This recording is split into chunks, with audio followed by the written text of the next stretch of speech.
October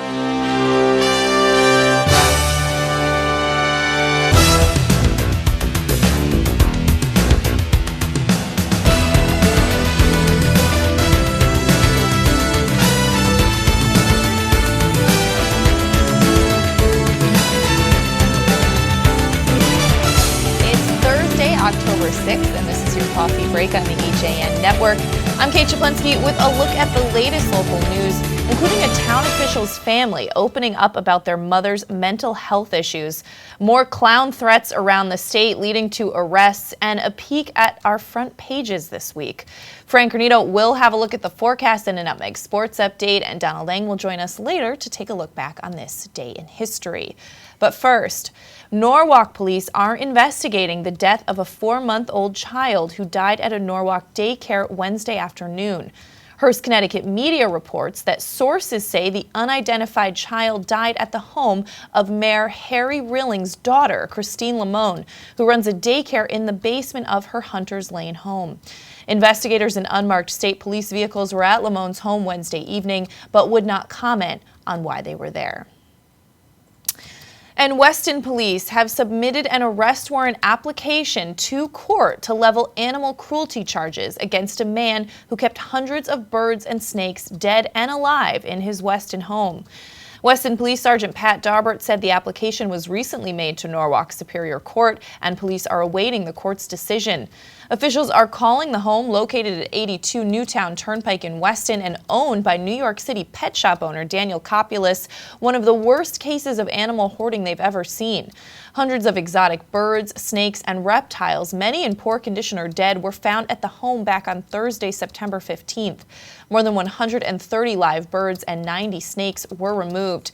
Many were thin and malnourished and were living in cages covered in filth. The home had electricity but no running water, and health officials condemned it from occupancy. More on that story at thewestonforum.com. And clown threats continued across the state as a third Ansonia teen was arrested yesterday. Threats were also reported in Trumbull on Wednesday. Trumbull school officials and police said there was an unconfirmed report of a person with a rifle in the area of Booth Hill Elementary School. Trumbull High School was the first to notify police. Booth Hill is one of 6 elementary schools in the town with students from kindergarten to 6th grade. It was determined to be a non-threatening situation for students and staff, according to police. At about 9 a.m. yesterday, the Ansonia Police Department investigated a social media threat at Emmett O'Brien Technical School. School administrators notified an officer stationed at the school that students had complained about another student posting a threat to have clowns come to the school and shoot people. A 16-year-old female was identified as the suspect and taken into custody. She was charged with threatening in the first-degree and second-degree breach of peace. The day before, 2 13-year-old Ansonia girls were arrested on similar charges. State police in Prospect also say a student there was arrested for making a social media clown threat.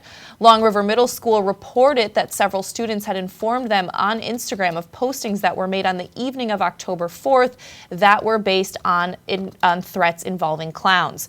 A review of the Instagram posting showed that no specific threat of violence was made toward any student or schools. However, the messages caused alarm and referenced schools in Prospect, Beacon Falls, Waterbury, and New Haven. The Instagram account was determined to be from a Region 16 school district student, and through the course of the investigation, that student was identified and charged with disorderly conduct. And in other news today, while the Weston Board of Selectmen is expected to deliberate at a meeting tonight on First Selectman Nina Daniels' request for an additional 4-week medical leave of absence, her family has said that they would like to clear the air about her medical condition. Speaking to the Weston Forum with Nina Daniels' permission, her sons, Daniel Ritz of Massachusetts and James Ritz of California, said their mother has a mental health problem and is undergoing treatment.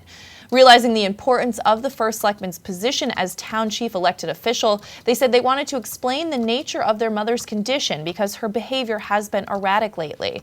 Her son said she has a mental illness and is in an acute phase now where she is suffering from delusions and has been for several months. He went on to say she is not a harm to herself or others and she is getting medical treatment. This is episodic and can be controlled. He said his mother has a history of mental illness which goes back 40 or more years, in which she periodically has delusional episodes. They said she hasn't had such an episode in the past 10 years until recently. They say with proper medication, they believe it will eventually stop and she can begin to function normally again. Daniel's sons are currently staying with her and taking her to doctor's appointments. They came to Weston after being informed about her condition and reports that she was exhibiting erratic behavior. In the past few weeks, Daniel reported that she made rambling statements to police, including that Hillary Clinton was following her and she had said inappropriate things to town employees. But there is a lot more on that story at thewestonforum.com. And 2 men accused of breaking into cars in Stratford and stealing items were arrested by police. 34-year-old Frank Mirjewski and 19-year-old William Santiago were arrested Wednesday after police said they received a report of 2 suspicious males in the area of Swanson Avenue. Police said a man saw the 2 men near a neighbor's car. Police said Mirjewski and Santiago were stopped by officers and were found in possession of several pieces of jewelry, an ID card, and a debit card of a person whose car had been broken into. Police said the men entered up to 3 vehicles at about 7:30 in the morning and stole several items.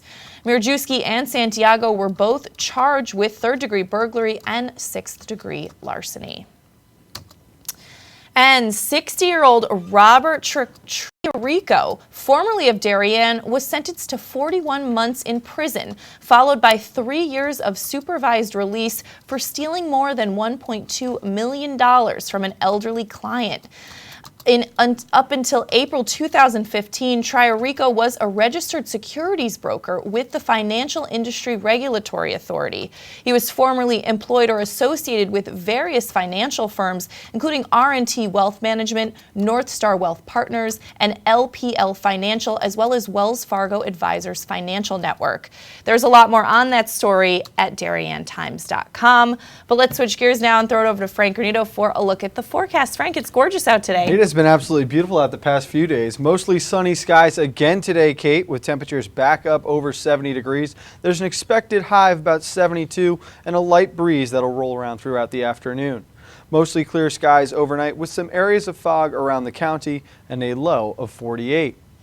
Early Friday morning, we can expect some of that fog cover to carry over throughout Fairfield, but should clear up before midday rolls around. A light breeze and temperatures back in the low 70s once again before cooling down and dropping into the low 50s overnight. Saturday, though, we're going to see mostly cloudy skies and a chance for a passing shower with Hurricane Matthew working its way up the coast. Wind gusts up around 10 miles per hour, and if you're a part of those coastal towns and cities in Fairfield County, there is a warning for some rough surf and rip currents throughout Fairfield County. Mostly clear skies, though, overnight as it looks as though Matthew's going to move on past us and clear up heading into Sunday morning, Kate. All right, thanks so much, Frank. We're going to step out for a break. When we come back, Donald Eng will take a look back on this day in history. Frank has your Nutmeg Sports Update, and we have some more news, including a wedding proposal gone viral in Reading. More on that coming up after this. Have a sports injury or a slip and fall that needs immediate care? Coastal Ortho Express Urgent Care gives you direct access to an orthopedic specialist fast, without an appointment. Biking, golf, tennis, soccer, whatever the sports injury is, sprain or fracture, Coastal Ortho Express can help. Coastal Ortho Express Urgent Care, open Monday through Saturday, now in 2 locations. The iPark building at 761 Main Avenue in Norwalk and 36 Old Kings Highway South in Darien. Or go to coastalorthoexpress.com, like them on Facebook. Hi, this is Leo Carl from Carl Chevrolet in New Canaan. And you've heard me talk about the Chevy Volt for years. The new model gets 53 miles on EV charge daily, plus 420-mile full range. But don't take my word for it. You need to come in and test drive the Volt yourself. Visit us at 261 Elm Street in New Canaan or online at carldirect.com. As you're getting back to your regular schedules, we're excited to get back to doing what we do best, offering you the freshest seasonal fare and all the ingredients for a healthy start to school. So shop Walter Stewart's for everything fresh, from A, apples to Z, zucchini, and from cotton candy grapes to back to nature all-natural snack bags. We save you time by stocking all of your favorite back-to-school essentials under one roof. Walter Stewart's Market, 229 Elm Street, or shop online at stewartsmarket.com.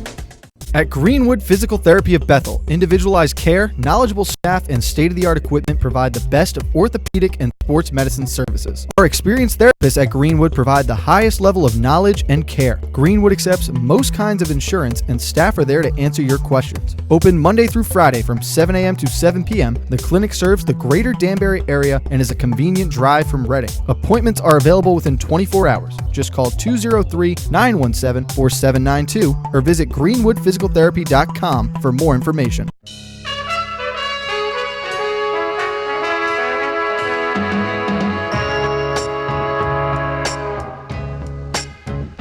Washington Prime, now open on Main Street in Georgetown. Come enjoy our relaxed setting, excellent service, award-winning nightly happy hours, and feast on our creative new American cuisine. Connecticut Magazine's winner for Best Steak, Washington Prime of Georgetown. If you're watching this broadcast, you're not alone. The HAN network is available for 200,000 Connecticut cable customers on the Frontier Network. And we've also reached 1.7 million viewers on our free live streaming sports, news, and entertainment broadcasts. To reach our rapidly growing audience, contact Advertising Director Jessica Murrin at 203-273-7312 or email jessica@han.network.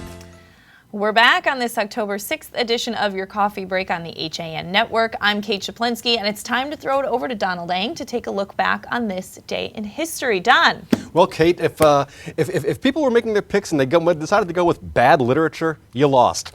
First, we're going to go to 1880. The Cincinnati Reds, a charter member of the National League, are kicked out of the league for selling beer at games and renting out their stadium on Sundays. Now, league president William Hulbert found beer in Sunday baseball distasteful, but neither practice was actually against the rules. The other 7 team owners pledged to ban beer and Sunday baseball when the owners reconvened that December. Reds president W.H. Kennett refused to sign the pledge, so the other members formally expelled Cincinnati and the team disbanded. That is, Cincinnati kicked out of the National League for breaking a rule that would not go into effect for 2 more months. The league we currently know as the team we currently know as the Reds formed 2 years later as the Cincinnati Red Stockings and rejoined the National League in 1889. Now we go to 1973. Egypt and Syria attack Israel in an attempt to win back territory that had been lost in the Third Arab-Israel War. The so-called Yom Kippur War caught Israel completely off guard. Most of its military was on leave for the holiday, and the country took about 2 days to fully mobilize. The fighting lasted 2 weeks, but there is still no peace treaty between Israel and Syria. Egyptian President Anwar Sadat, through the Camp David Accords, did sign a separate peace agreement with Israel to end nearly 40 years of constant conflict, a decision that outraged many of his Arab allies. 1992, Ross Perot appears in his first paid television broadcast on CBS after entering the U.S. presidential race. The billionaire ran for president on the idea that the U.S. was in dire trouble, and only he had the financial sense to, no, never mind. Finally, now we go to 1981. Did you remember I said that Anwar Sadat angered his allies? They remembered also. Men dismounted from the truck. Islambouli approached Sadat, and Sadat thought he was going to greet him. He saluted him, and instead Islambouli pulled out a grenade and lobbed it at Sadat. It didn't explode. It rolled to his feet. 2 more grenades were lobbed, and it was only the 3rd one that exploded. But right behind Islambouli were the 3 soldiers with their guns blazing. They came into the crowd, shot into the crowd, shot Sadat, who slumped to the floor of the reviewing stand, and wounded and killed several other spectators in the stand. The security guards were frozen for a moment. They did not defend Sadat at a crucial moment. But when they finally came to their senses, they killed 1 assassin and wounded. Yes, that was Egyptian President Anwar Sadat assassinated during the victory parade, annual victory parade commemorating the Yom Kippur War. The assassins were members of the group Islamic Jihad, who considered Sadat a traitor for his peace with Israel. The fatwa had been issued by cleric Omar Abdel Rahman, who would later be convicted for his role in the 1993 World Trade Center bombing. The assassination elevated Vice President Hosni Mubarak to the presidency, which he would hold for the next 30 years. That's a look back in history for today, October 6th, and I'm Donald Eng. All right, thanks so much, Don. Well, in other news today, the Connecticut Post reports that interim school superintendent Fran Rabinowitz is resigning and says school board member Maria Pereira is the reason. Rabinowitz announced Wednesday in an email to staff and in a letter to Board of Ed Chairman Dennis Bradley that she will step down as of December 30th. Her letter makes it clear that her departure is not for another job or because of a budget crisis that has the district deciding between which vital staff to cut. Instead, Rabinowitz said she is resigning because she said Pereira is waging a negative crusade to undermine and discredit much of what we have built for children in this school district. Rabinowitz went on to say that she has torn apart this board in a way that is incredibly detrimental to the children of Bridgeport. She continued on saying, and most importantly, I cannot stand by and condone her basic undermining the safety of children in our care through her advocacy for removal of school resource officers, having young children walk 1.5 miles to and from school, and elimination of our after-school programs. But let's switch gears now and throw it back over to Frank Granito for a Nutmeg Sports Update. Frank. Thank you very much, Kate. The HAN Network was live at Fairfield Ward yesterday for some FCIAC volleyball action between two of the top teams in the conference. Both Ward and Ridgefield came into yesterday's match with a record of 7-1 and looking to gain sole possession of second place in the FCIAC. It didn't take long, though, for the Tigers to pounce all over the Mustangs early and often on their way to a 3-0 victory. That took just over 1 hour in match time. Let's take a look at some of the highlights. Frank Granito with AJ Simonowski. We've got a battle of two teams tied for second place in the conference. Touch there. This one's got to come over from the back. Vaccarella. Meadowbrook will try again. This time she's got it. Big kill, and that ends set number one. It's 25-17 in favor of the Tigers. Shots at it before the final McNeese attempt sailed wide. Leinekin, far side. She wants Dupuis, and the touch shot's going to get it done. It's 2-0 now after a 25-15 second set victory. Far side, they want Colonel again. Comes to the near side of the court this time with the big finish.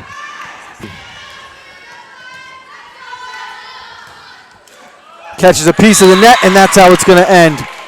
It was that kind of a day, AJ. The breaks just going the Tigers' way. A dominant performance from start to finish for Ridgefield, who moves to 8-1 on the season now and holds second place in the FCIAC.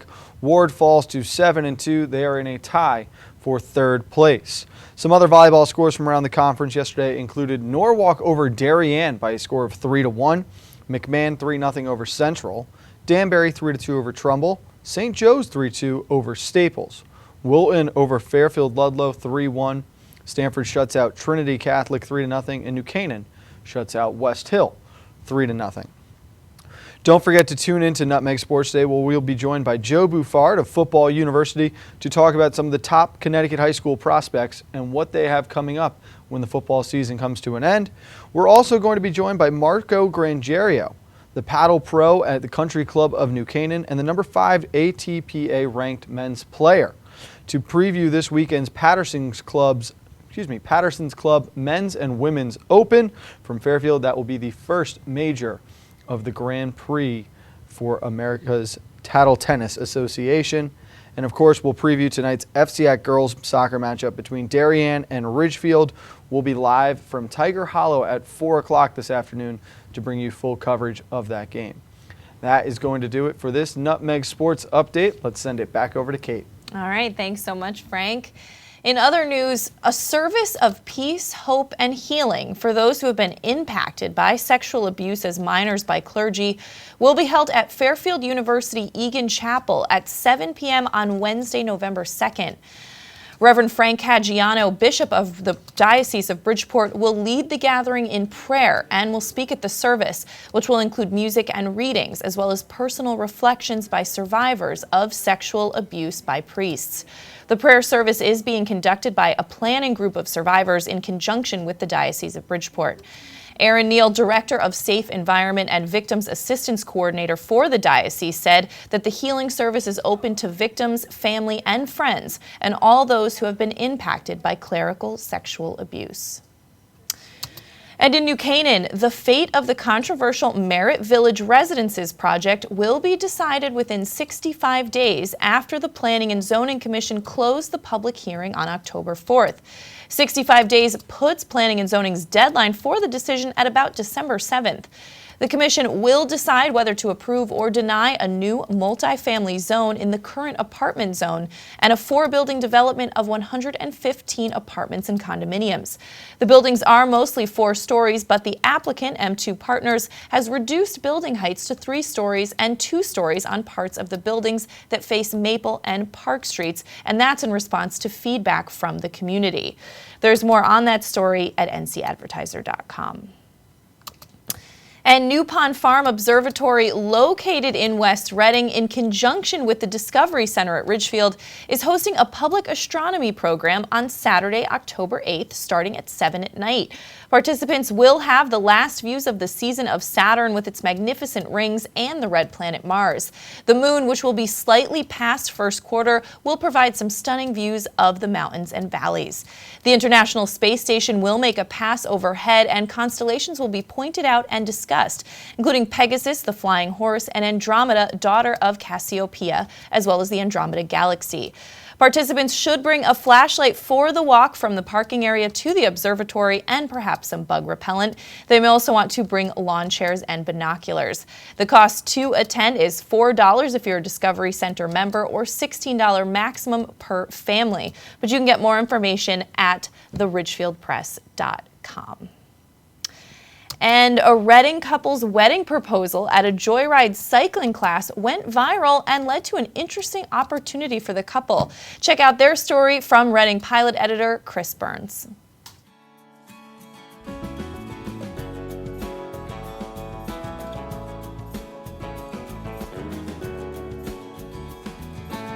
If you watch the video, it says this guy Adam came in looking for a job. That's literally how it happened. Seconds after his class, I walked right up to him and I was like, "You are my hero."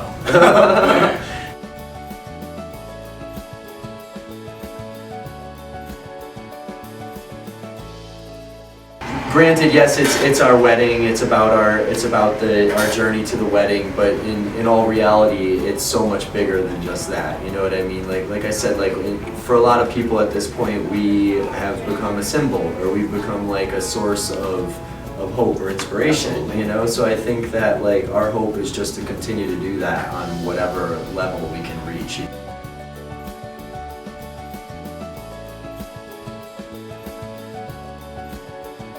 This episode of Joy Story has officially been released, and in that episode that we went over the after effects of everything that happened during the flash mob, and then the following episodes will be literally us planning our wedding every step of the way, from budgeting to invitations to the guest list to our what's it called, our what party, because it's not a bridal party. Have we decided that word yet? No, I don't think we've decided. Our wedding party? The wedding party. We'll call it a wedding party. Yes. Definitely interesting to plan a wedding. It's also very interesting to plan a wedding with thousands of people watching. Theoretically, the whole world being able to watch every step of the way.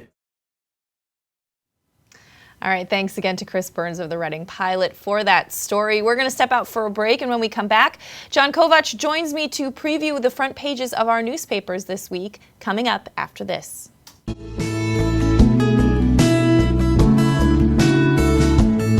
This is now 44 years I've been in this business. Digital came along. After I was in business for about 6 years, I had to totally reinvent the business. So I had to make a tremendous investment in my business. And Milford Bank was there for me. I don't really just consider Milford Bank a bank. I consider them a trusted partner in my business. My name is Jim Wilson, owner of Milford Photo. I choose to bank with Milford Bank.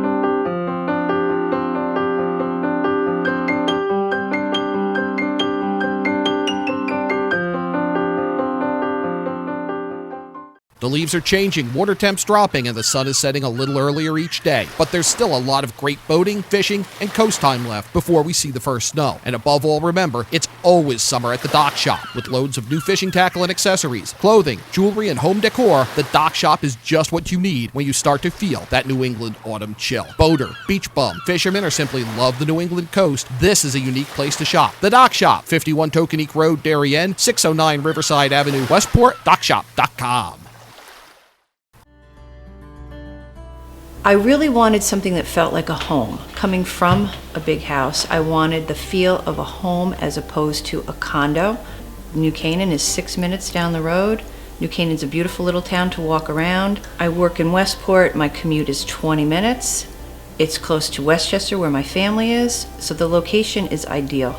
There is no other townhome that compares in the area. This is where I want to be. I'm a filthy rich executive. I hear the market's down 1,000,000 points. I freak out. I spill my large espresso. The searing pain makes me slam on the brakes.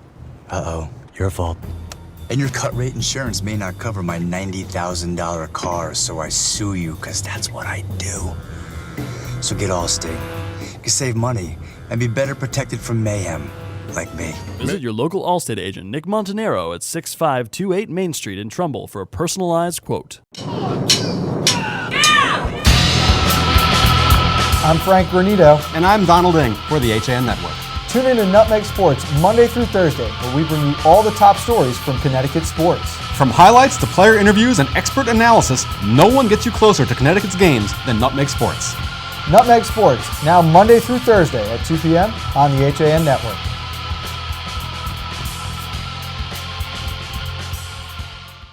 We're back on this Thursday edition of Your Coffee Break on the HAN Network. I'm Kate Czaplinski with John Kovach, our editorial director, to preview the front pages this week. John? There's a lot going on. There is a lot of big news. What do you have up first? Weston is just a hotbed for news where, and you gave us an update earlier here on Coffee Break, but the tabling of a decision on the first selectman's request for leave there, the arrest of 3 people in a burglary attempt. They were caught in the act. A story that was covered as it happened here. The intent of the police to file animal cruelty charges in the Hoarding case, and a Weston author who's written a new adventure book for kids. Plus you have a debate, and it's that season in Weston this weekend. All right, well, a lot of news in Trumbull this week, too. Roger McGovern, that police commissioner who is accused of harassing a young man who collided with his car on his bicycle, is to go before the Ethics Commission. That was a vote by the Police Commission earlier this week. A big story there. And another piece of that story is the Stop and Shop cashier who was involved in that incident. He is being offered support through a GoFundMe page that many have donated to. He lives with several members of his family and is one of the few breadwinners in the family, so a lot of residents rallying around him. Also, Christian Heritage School redoing and opening a colonial-era home on their property, a 1750s home, and Nancy Grace speaking at the recent Center for Family Justice luncheon. In New Canaan, Grace Farms is seeking a revision to their permit. They are looking to have charitable use there in addition to their use as a religious facility. Huge farm, visible as you cross the New York state line into Vista, just a beautiful piece of land. The town has hired an attorney to defend its charter revision commission in an FOI case, and just a gorgeous shot by Dave Stewart of track running on Greenwich Point. It's a cross-country meet there. And I got to tell you, if everywhere you ran looked like that, you might actually get me to I might like it more. You might get me to run. Kate? All right, well, taking a look at the front page of the Shelton Herald.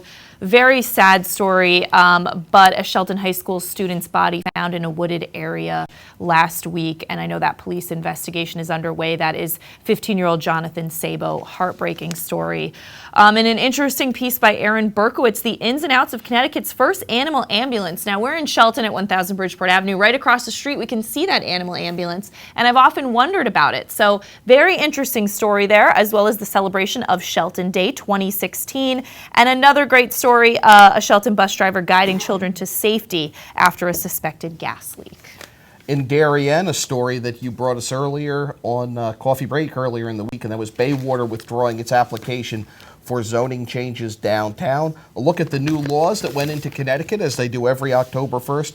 And a great picture from Laureen Valenti of a mother high-fiving her son after the JR Forever run in Darien, plus the possibility of parking rate increases, all that in Darien. All right, well, taking a look at the front page of the Milford Mirror, residents there being asked not to use their new trash containers until October 31st. They should continue to use their old trash cans until then, when the new program starts. And a judge thwarting a move to allow less commercial use at Walnut Beach condos, as well as Milford state representatives praising the deal with Sikorsky that the state struck and was approved by the legislature, and a resident publishing her first book. Across the Housatonic in Stratford, again, a story on the General Assembly approving the deal to keep Sikorsky there. And on the other end of town, the southern end, Sikorsky Airport's runway reopens with the new safer landing area that will collapse under the weight of a plane, plus a visit to the firehouse and a stop at the inaugural Stratford Center Arts Festival. All right, taking a look at the front page of the Reading Pilot. State candidates will debate locally on October 13th. That is going to be hosted by the League of Women Voters at the Reading Community Center. And a story we just showed you a video for, but a joy story. One cycling class leading to a viral video and web series for a local couple there. Very cool story. As well as West Reading Fire Department securing improved ISO rating, and a Connecticut ghost hunter visiting the library. Always a fun time of year for that stuff. Those ISO ratings can actually save homeowners on their fire insurance. Oh, wow. That's why it's a huge deal. That was a big push when I was in New Canaan. In Monroe, volunteers with Homefront helping a family. A vigil on domestic violence. Those are going on all around the area thanks to the Center for Family Justice. And an increase in enrollment in Monroe, which breaks a downward trend. All right, taking a look at the front page of the Ridgefield Press. I have to say I love these lead photos. All creatures great and small. There was a blessing of the animals last Sunday, and the smallest animal there was Jiff the mouse. I don't know if you could see him, but he's being held right there. Too adorable. So he even got a special blessing along with the many dogs and 3 cats, as well as a rabbit that were all involved in that ceremony. Very cute. Less cute is Route 7 roadwork causing some one-way traffic. I know that's a concern for a lot of people. It can get very busy there. And candidates discussing their views at a league debate on everything from schools, guns, to the deficit. And railroad station rises again, an ornate tribute to a lost era. Some repair work going on there. In Easton, a new proposal for a 48-unit development in Saddle Ridge. The growth of the Notre Dame of Easton Parish, and the town honoring its departing library director. All right, taking a look at the front page of the Wilton Bulletin, something that many of our papers have been reporting on, but rail and bus fares to go up in December. A lot more on that in the Wilton Bulletin. As well as some fun photos from Good Reads and Rides at a recent event held there in Reading. And Jazzman keeps on rolling. Jazz musician Tony Lavorgna has had his hand in a lot of musical pies over the course of his long and prolific career, but that doesn't mean he's finished making his mark. Funny that you mentioned pies, because apples, as is the season, on the front of the Arts and Leisure section, as the Conscious Cook takes a look at recipes for apples, and we look at a new film and how that film came to hit the screens around the country. We also have the Home Monthly this week. Yes, yeah, Home Monthly is also out. Great section, a lot of good stuff in that, so be sure to check that out. Always fun.